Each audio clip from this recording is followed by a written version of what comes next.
North Bay Smiles, Dr. Shapersky's office. I wanted to give you guys some information on occlusal disease. Everybody's hearing about that a lot these days, and I wanted to straighten out some facts. What is occlusal disease?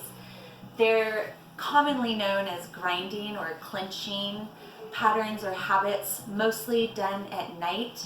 If you find yourself really tense, like your muscles in the morning or throughout the day, then it's a clear indication that that's active and not when you're awake. It's hyperactive by the time you're awake, so you're doing it at night, and that's when most of the forces are being applied, tooth to tooth, bone to bone, and not with food in between, and so it's a lot more destructive than just functioning wear like chewing.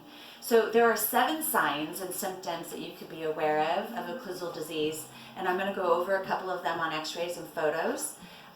Pathological tooth wear or chipping and fractures, that's the first one. So if you see a lot of wear on your teeth, getting short or pieces breaking off or getting irregularly shaped, that's a sign.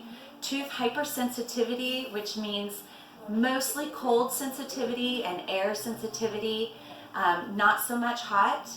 And that can be out throughout the day, breathing in. It can be kind of all by itself or off and on, or always with like cold things being taken in. Tooth hypermobility, well, that's kind of obvious. If your tooth is wiggling, there's a problem. And actually, mobility of teeth and tooth loss is something to consider when it comes to occlusal disease.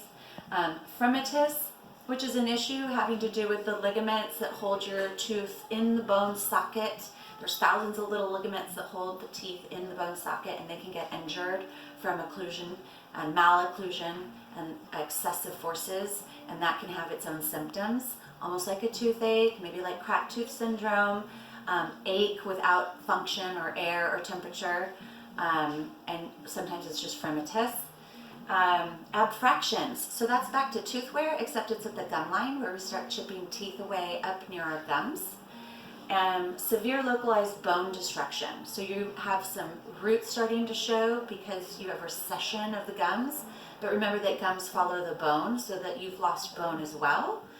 And then the last is muscle pain or TMJ. TMJ is the temporomandibular joint back here, and with excessive forces, just like your knee kind of saddle joint, with bursa sac and synovial fluids, it can get worn out and sore and arthritic. But before that, you'll notice muscle tenderness and soreness, like you worked out during the night and you woke up and you need to really stretch it out. That's another indicator. Okay, so let me show you some of the most common that you can see in your own mouth or those of your loved ones, just looking in the mouth yourself. Excessive tooth wear. I'm going to show you some photographs here. There are 3 layers of a tooth. This is your enamel. The next layer is much softer. It's a yellower color. This is cementum. So when you've lost all the enamel from rubbing your teeth together, you're going to go into the next layer. And then you can kind of see some brown over here on this tooth where it gets a little bit deeper here and here. That's dentin. That's the 3rd layer of the tooth. It's the type of material your root is actually made of. So you're getting to root depth, but through the actual tooth by wearing it down. So these are some things you can see in your own mouth, some chips here or wear. You can see this little slope because his lower teeth come up over, and different undulations here. And how that's caused typically is when the front teeth don't align like this, slightly over and beyond. Instead, they can be in crossbite. And then right here, you'll have a problem because all of the force is being applied here.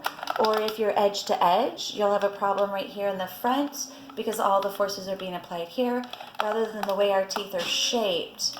These are much thicker, bell-curved here, and that cingulum is supposed to be what's taking the brunt of the lower forces, not the tips of the teeth.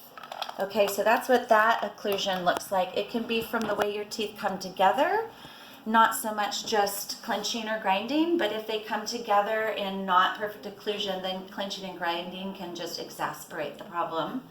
Okay, so let me take a second and find you another x-ray, or an x-ray. So an abfraction, let me make this bigger.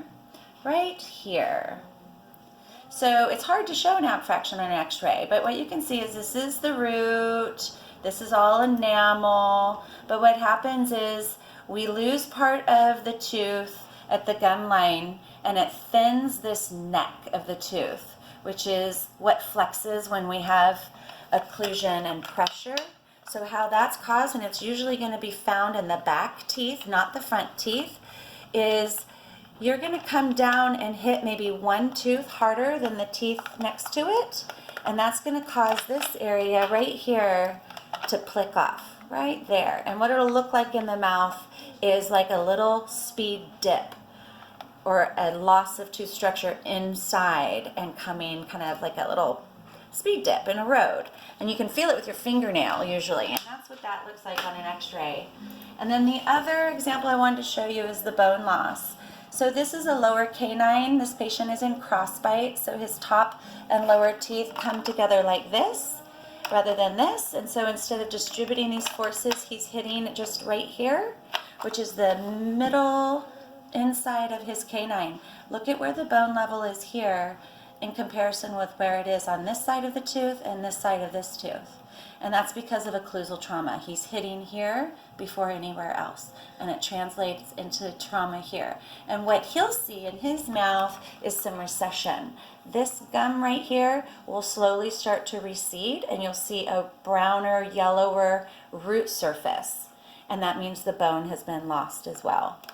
Okay, so what I want to express to you is for any soft tissue symptoms like the muscles or swelling, you can do heat therapy. Heat compresses feel really good, and NSAID therapy, which is anti-inflammatories. Advil tends to do the trick if you're in pain.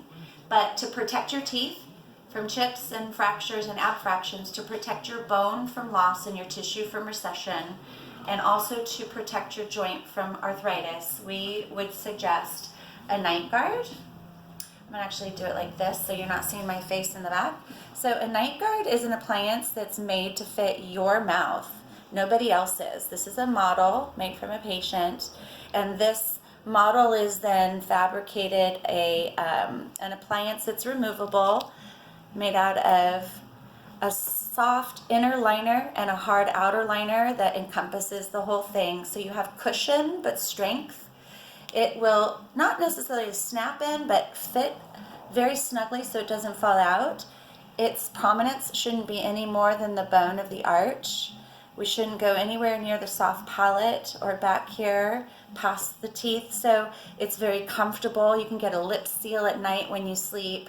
And this is going to protect the teeth, the bone, the gums, the joint from occlusal disease. The last thing I want to leave you all with is to be aware that there's a trilogy in humans when we find occlusal disease of some sort, clenching or grinding. If it's moderate or excessive, you want to also look into the possibility of sleep apnea and GERD or acid reflux. These three tend to go together in more men than women, but they tend to go together. And the reason why I bring that up is people with acid reflux and people with sleep apnea tend to know, whereas this clenching and grinding can be a silent disease, something you're not really aware of. But over decades, it can destroy a mouth and cost a lot of money and a lot of discomfort. So to protect your mouth, a night guard is suggested. See your dentist or come see us. We're at Dr. Shapersky's office, North Bay Smiles in Petaluma. Again, my name's Dina. I'm her dental hygienist, and I hope I helped solve some of the mysteries of occlusal disease. Thanks.